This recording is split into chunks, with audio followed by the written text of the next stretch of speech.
Hey, welcome to This Mama's House. Today I'm sharing with you my home birth kit as well as how I am preparing for baby number 6 and my 5th home birth.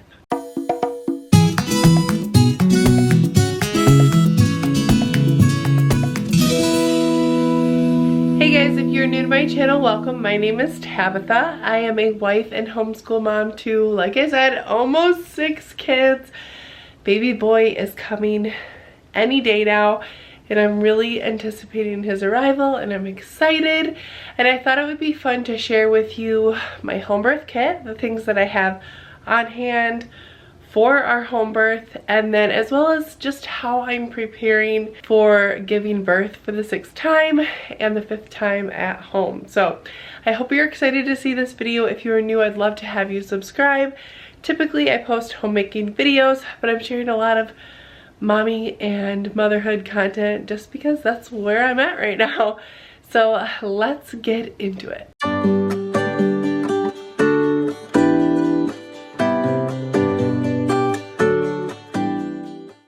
So here are my home birth things. I have a lot more than this for postpartum and for baby and all that, and I will be sharing videos of those things too, so stay tuned. But I did want to share specifically home birth items for any mamas that are planning on having a home birth.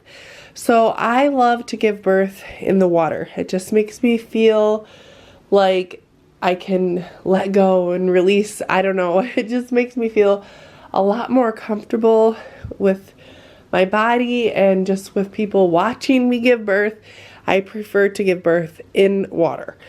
So that is why I have this. This is a big, huge birth pool, and we've already tested it. We blew it up. We wanted to make sure that it would stay inflated totally for at least 6 hours. It did, and then while it was inflated, I just cleaned it and sanitized it. So that is all ready to go. My husband has an air compressor, and that is how he is going to blow it up. I told him that we should probably blow it up with something quieter in case the other kids are sleeping, but he's in charge of that. So he's going to blow the pool up when it's time for me. And along with having a water birth, you gotta have a hose. So we purchased a new hose. I don't think having a drinking water hose is 100% necessary. This is a drinking water hose, but you definitely want a brand new hose. So we just get the drinking water hose because it's, I don't know, that's just what we always do. So here it is. So that goes with the birth pool. So along with the hose, we have this little adapter that screws onto our bathroom sink, and it just makes it possible to connect the hose and fill up the birth pool from our bathroom. So I'm looking at this cart and I'm thinking maybe I should rearrange things, but oh well. I'm just thinking like the order that things are in or maybe a little bit out of whack. But this middle row right here is kind of what we will do right when I go into labor and baby is on his way.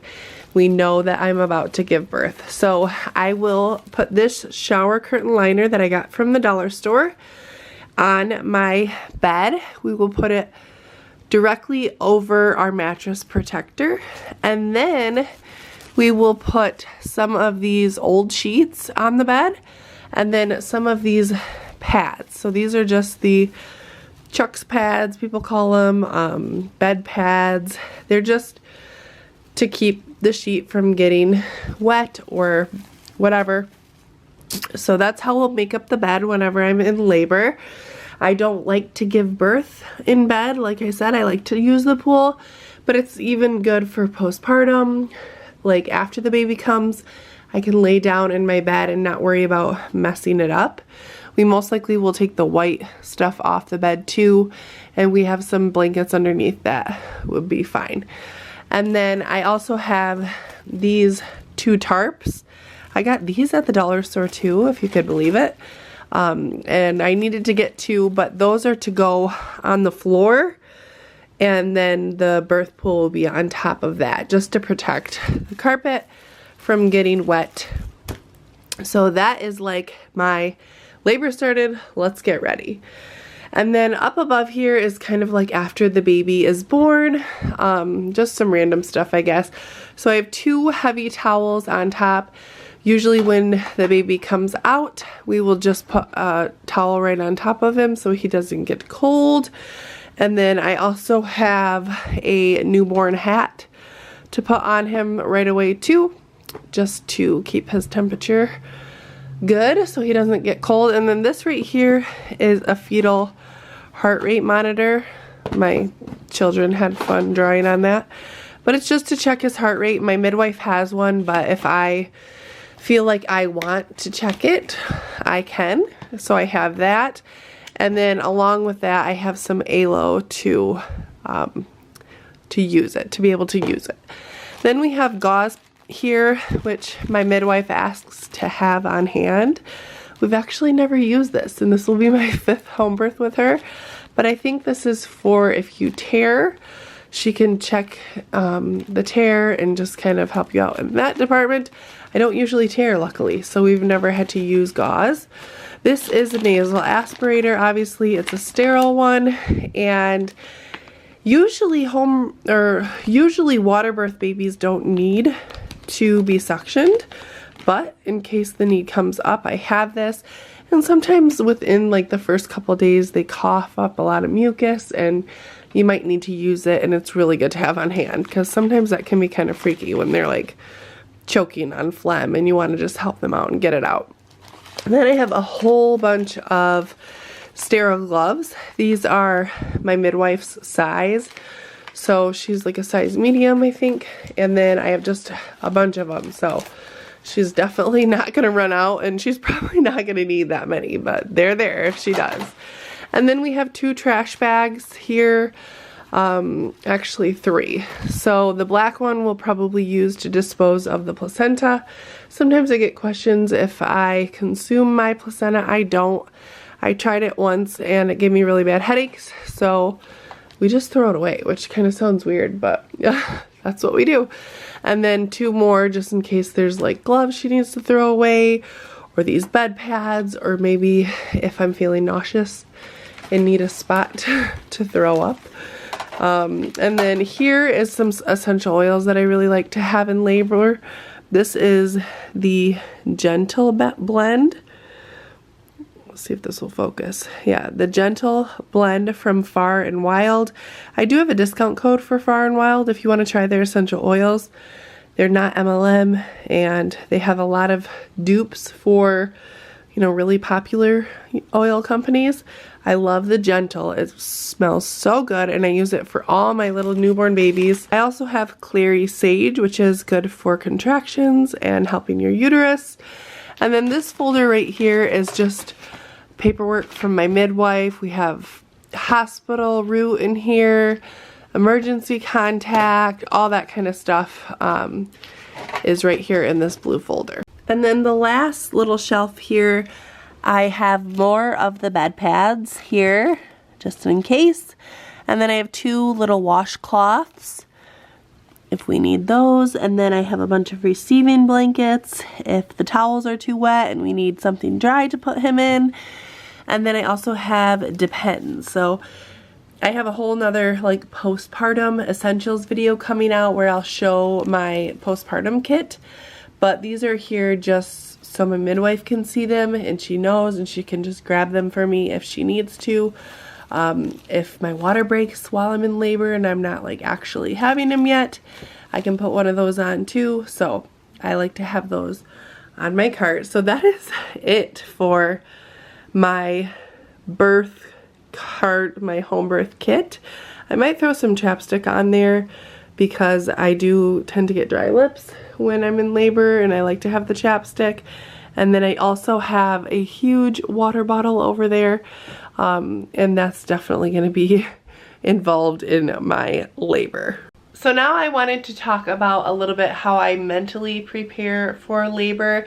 This time around I've downloaded the app Christian Home Birthing, and it was $3.50 for a month, and you get access to all the tracks.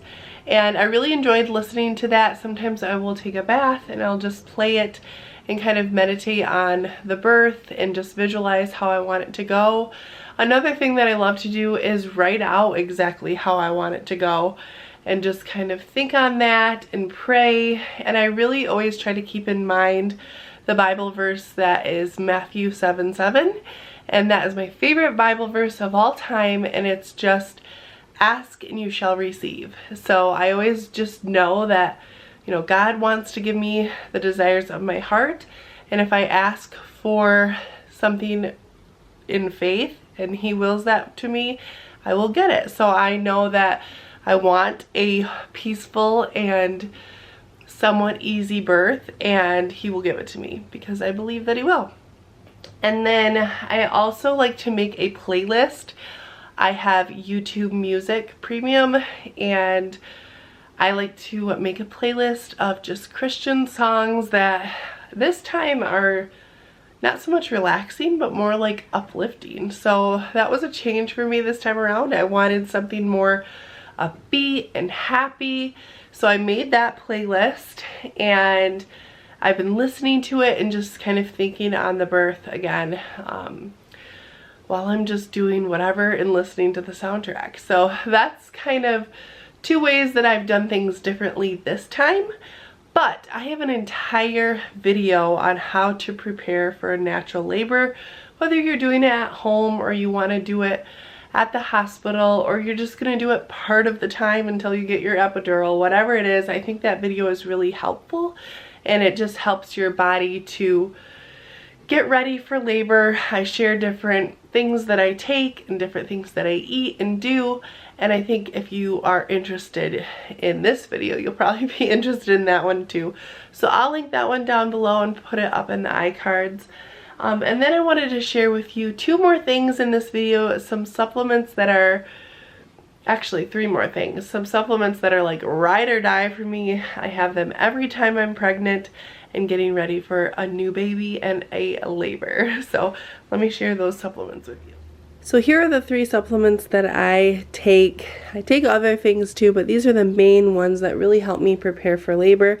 So firstly, red raspberry leaf tea. A lot of people probably know about this one, but I usually start drinking this in the first trimester.